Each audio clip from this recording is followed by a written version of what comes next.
Hello and welcome. I want to talk about the hurt that happened when the proposal was called off, the relationship broken off. Um, I had got into depression and hurt um, and sadness again. I had said to myself that what is going to happen next? What am I going to go through next? Why am I going through so much? Why is it seems like I done something wrong? Why does it seem like I can't catch a break? I was in love with this minister. I was. And I beat myself up because I said, here we go again. But this time it wasn't physical or sexual abuse. It was disrespectful. This is what I said to myself. Lying abuse. How can you say that you love somebody in their face and then say you came to the realization that you didn't love me enough to say, in spite of what people say, I love you. I love your children. And I want this. How come it is that people, this is the questions I was saying to myself, cause you to change your mind about marrying me? How come it is that I keep giving and giving and giving, and all it seems like is that I'm receiving hurt, hurt, hurt? And I started to mistrust, couldn't trust. I wasn't comfortable around men. I started categorizing men as doing me wrong, liars, deceitful, can't be trusted. There was more baggage that I seemed to have start putting in my luggage, my baggage, as I call it. I start looking at men totally different. I felt uncomfortable around them whenever I would go around them. I felt uncomfortable. I felt that I was going to be hurt again if I let my wall down. If I let another man enter into my life, I would be let down. I would be hurt. I would be used. So I built a wall around my heart. And I said to myself,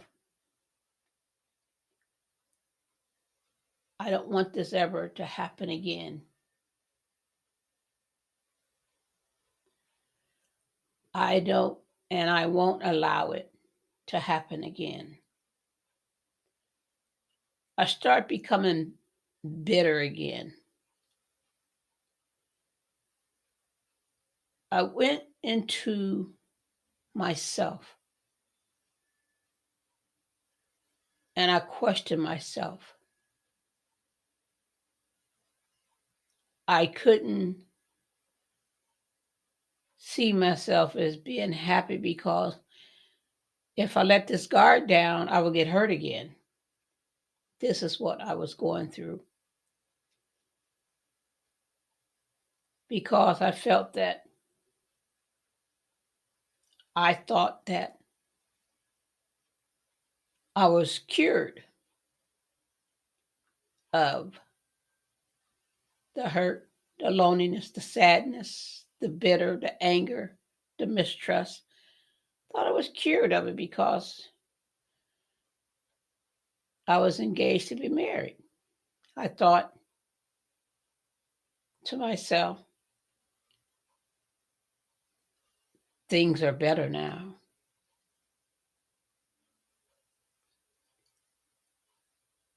I never told my sister, the one that I stayed with, I never told her about the abuse. I never told her what happened in the relationship that I was in, the abusive relationship. I never told her that. I just told her that he was just he would just say things, call me out my names and call me out my name and push me around, make fun of me. I never talked about the abuse. And I understand, if you've been abused, that is something hard to talk about because if you're going to talk about it, this is what I thought. If you're going to talk about it, you're going to relive it. And if you're going to relive it, you're not going to escape it. I never thought that talking about it would bring forth healing.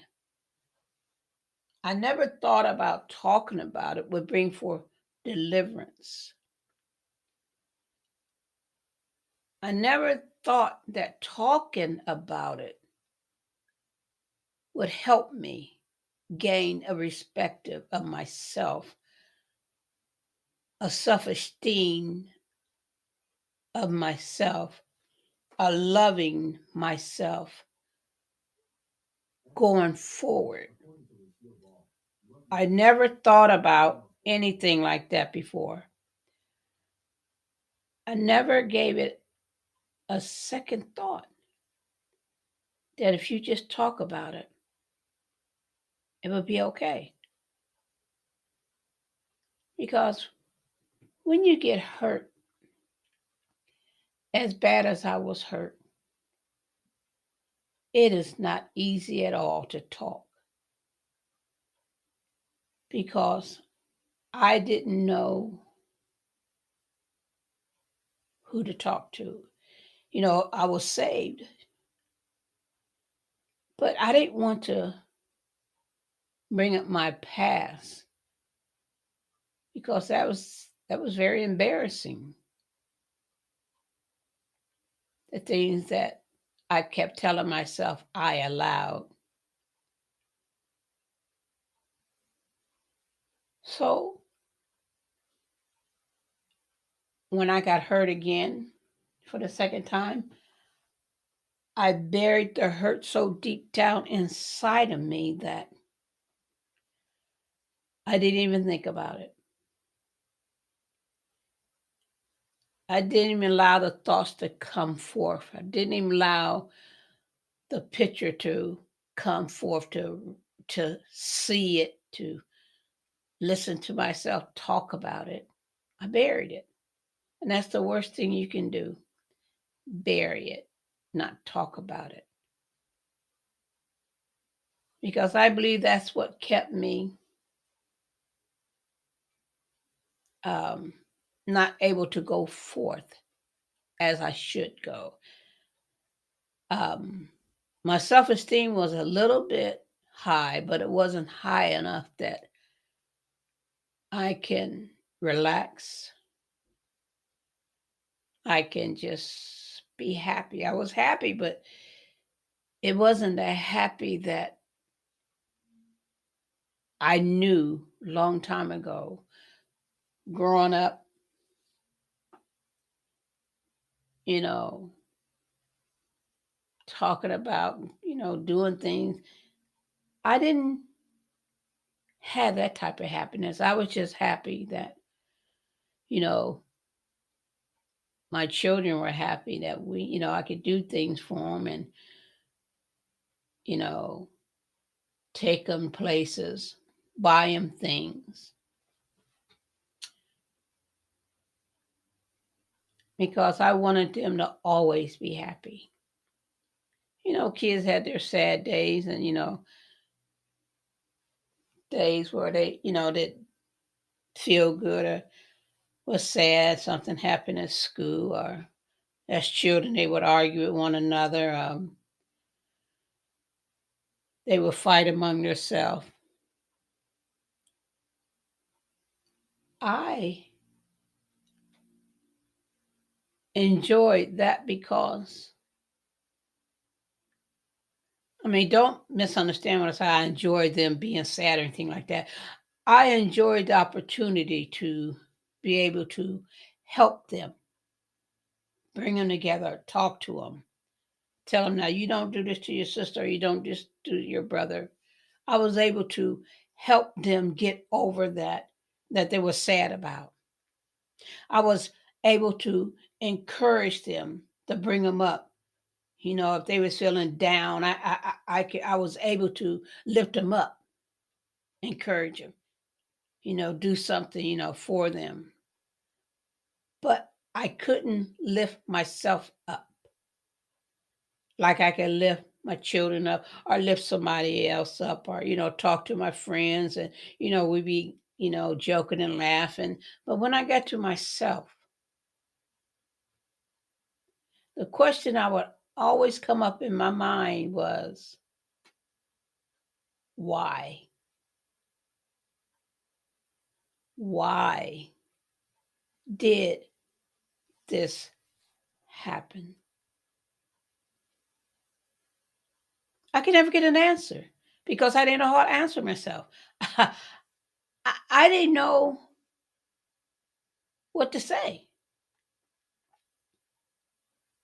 So I let it go. Went about my daily chores, went about my daily performance. That's why I am so determined to keep doing this podcast, telling of what I went through, my journey, um, what I felt, what I went through. I want to help somebody else get through what I've been through. I want to let somebody know that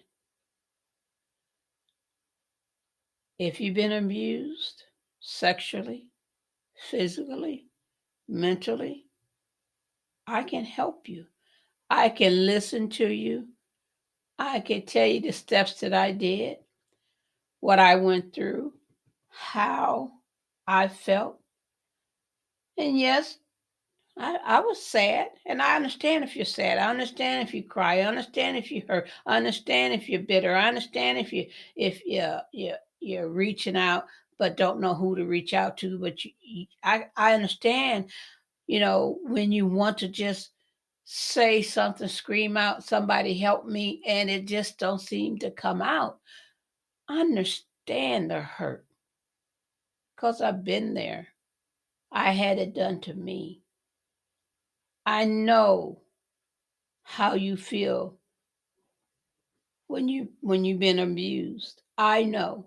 So that's why I want to reach out to women, single women, and let them know I have a testimony. I could tell you what I went through. I could talk about it now. I can describe it. I can tell you the ABCs of discouragement. I know what it's like to be discouraged. I know what it's like to hate yourself. I know what it's like to cry. I know what it's like to hurt. I know what it's like to be bitter. I know what it's like when you think about giving up, don't want to live anymore. I know what it's like. I don't want single women to go through life saying, I don't know if I could ever survive or I'll ever make it. You can. There's a pathway that you could take to help you get out of the low self-esteem that you're in. There's things you could do. There's a there's things you could say that there's ways to build yourself up. I did it. It's a process. It's like I always say, baby steps. Like I always say, you can do it. You can make it. Don't give up. I fell down a lot, but I got back up because I was determined to reach that place of happiness, satisfaction,